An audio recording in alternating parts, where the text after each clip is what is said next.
Good afternoon, matrons, incubators, and potential mistresses. I should thank our hosts for the event, the Maternal Order of Mothers, for inviting me. I should, but I'm not going to.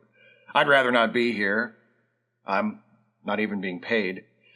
But my chief of staff said I should make an appearance before a women's group because now that there's a backlash against us for overturning Roe v. Wade and trying to ban abortion everywhere and at all times, the party is pushing us to appeal to the female demographic. So that's what I'm here to do, provided you flock of hens can keep from clucking while the rooster is up here crowing. As your Republican candidate, I'm here to tell you and everyone watching on C-SPAN, hello, civic-minded dorks, and people whose remotes are broken.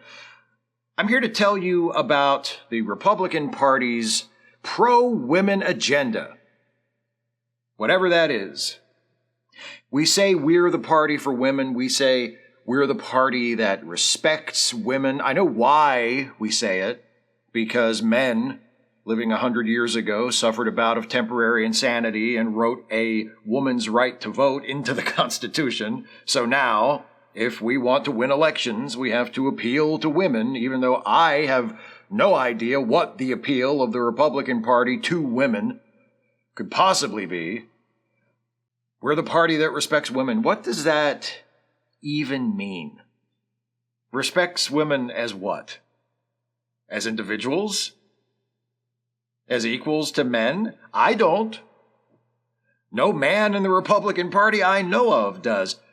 Maybe some of you are thinking, oh, but my husband, or my brother, or my father, or my son, they're Republicans and they respect women. Let me tell you something, sugar. If he really respected you and cared about you being treated equally, he wouldn't be a Republican. Because respecting women ain't what we do. You might as well be saying, oh, but my python would never eat a mouse. You fucking twits. Not that I'm complaining. Where would men like me be without women like you enabling us and supporting us and excusing every horrendous thing we say and do? We're not the party of women. For Christ's sake. We're the party of men who want to keep women under control. Why do you think we've spent the last 60 years turning terms like women's liberation and women's empowerment and feminism into scare words for our base? It's not because we're on your side, ladies. I mean, look at what we stand for as a party. What women's issues are we Republicans fighting for? Income equality?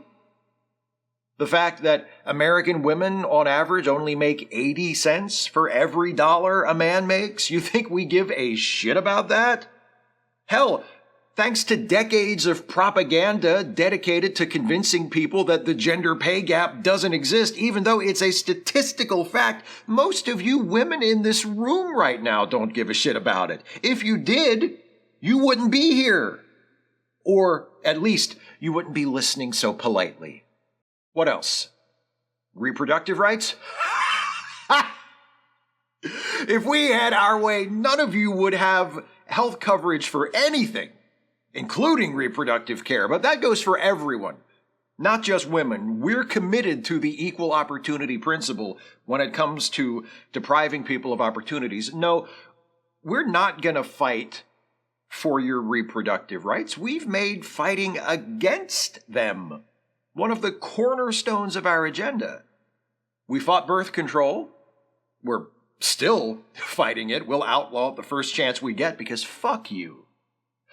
And we fought abortion and got the Supreme Court decision guaranteeing your right to that overturned and immediately started outlawing it everywhere we could because fuck you too. I saw some of you ladies nodding in agreement when I started in on the anti-abortion stuff, and that just goes to show how good I am at my job. What could I possibly say to convince so many of you that you shouldn't have the right to decide for yourselves whether you get or stay pregnant? What can I say? I can make it a moral crusade because you, our wives and mothers, are the keepers of morality. I can make it a holy crusade. Jesus Christ, you churchy ones are so goddamn easy to manipulate. I can say it's not about women. It's about the unborn. I can say it's about saving the lives of millions of innocent babies. I don't give a shit about the lives of babies, but apparently a lot of you do, or think you do, anyway. I can say abortion is murder. I can compare abortion to the Holocaust and do it without an ounce of shame because I don't give a shit about the Holocaust either. And you know what the best part about the Republican stance on abortion and birth control is? We want to force you to get pregnant and stay pregnant and have children you don't want or can't afford, and then we want to give you no help whatsoever taking care of those children we forced you to have. Come on. Anybody can be evil, but there ought to be some kind of an award for being that diabolically cruel. Other than the Republican nomination, I mean. It doesn't just apply to women who wanted abortions but couldn't get them, either. I see some of you judgmental Sunday school teacher types shaking your heads in disapproval. I bet you think those women have a hard life coming to them because they wanted to abort their babies. Well, I mean, I think they have a hard life coming to them just for being born women, so we agree on the what, if not the why. But don't forget, it's not just women who wanted abortions we want to punish. It's all women. Because, in case I haven't mentioned this yet, fuck you. We won't just force you to get pregnant and have children. We'll push you to get married to a man. And once you're married, we'll make it as difficult as possible to get out of that marriage if you decide it's not what you want. You want a divorce? Too bad. We'll make it as expensive and as excruciating as we can. So much so that for a lot of you, it won't even seem worth it. You need to get out of an abusive situation with your husband? Conservative men like me have been mind-fucking women in abusive relationships since time immemorial. Are you sure you aren't partially to blame? What did you do to provoke him? Don't you think you owe it to your children? Not to mention the vow you made to God to go back and work this out. You are his wife, and that does entitle him to certain things. On top of all that, if you do somehow manage to escape a shitty marriage, funding support systems for single women isn't exactly our top priority. Did you know 80% of the single parents in the United States are women? Single mothers? I saw that statistic on TV the other day. By accident, someone started talking about women's issues, and they got that bit out before I had time to turn it off and switch to one of the hardcore porn videos I frequently watch alone in disinterested silence. But I digress. 80% of single parents in this country are women. Do we support mandating paid family leave? Nope. Do we support subsidized childcare? Nope. Do we support increasing public benefits for low-income parents and children? Nope. Even you ditzy skirts ought to be noticing a pattern by now. What is the pattern? We don't care about you. We don't care about you. We don't care about you.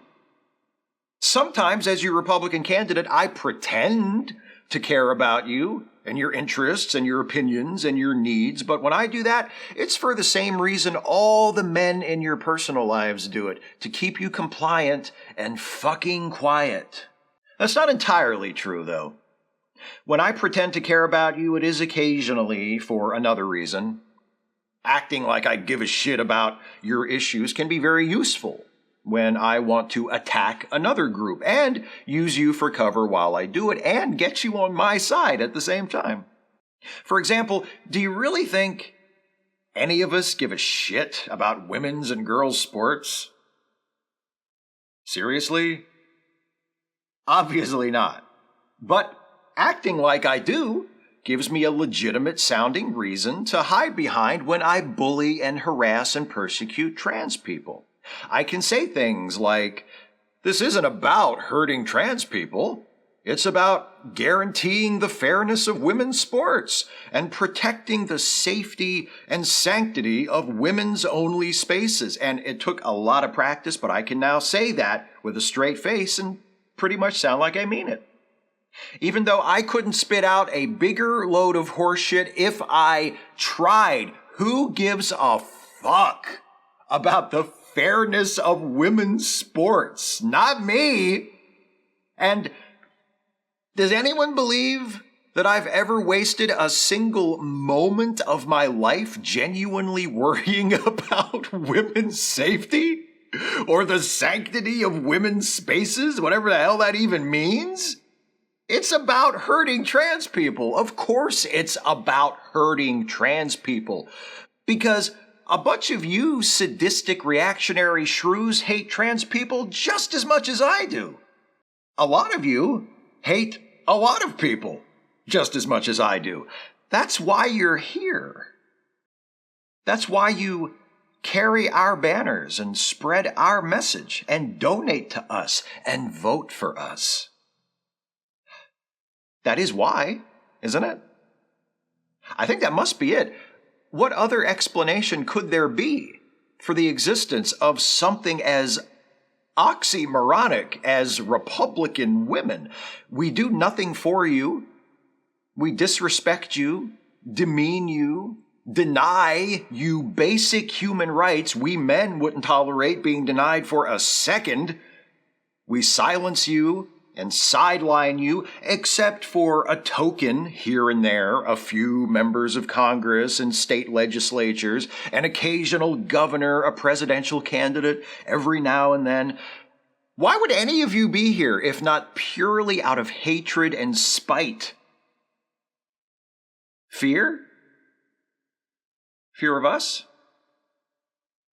Perhaps. Hope? Hope that if you toe the line long enough, or prove your loyalty and utility long enough, we'll trust you enough to share, really share, what we have with you someday? If that's why you're here, I've got bad news. Because it's not about trust. We don't trust you, but that's not what's keeping you from proving yourself to us. It's about respect. You'll never prove yourself to us. You'll never convince us to view you as true equals, as true partners, because we don't respect you. If we did, we wouldn't be Republicans. But hey, that doesn't mean we can't work together. There's a lot of work to do, and we need you, ladies, especially you white ladies. Well, never mind, it's all white ladies here. We need you now, just like we needed you to elect Trump and get that right-wing Supreme Court that overturned Roe, just like we needed you to elect George W. Bush and his father and Reagan and Nixon, just like we've needed you for every victory we've won since that black day in August of 1920 when the 19th Amendment went into effect. I know this sounds like one of those patronizing, women actually have the most important job of all pitches that you hear from people like me all the time, but I'm telling the truth today, and I mean this. We do need your help. I wish we didn't, but we do. The good news for you, though, is all we need from you is to just keep doing what you've been doing. We need you to go on being strong, proud conservative women, by which I mean acting like you're above the fray, pretending to be upset by all the rancor and partisanship and division, saying that you just want people to be nice to each other and get along, while you ridicule and demean and shame women who don't share your worldview, and raise your children to be intolerant and cold-hearted toward those they view as others, while masking it with performative concern and a shallow pantomime of compassion, just like you.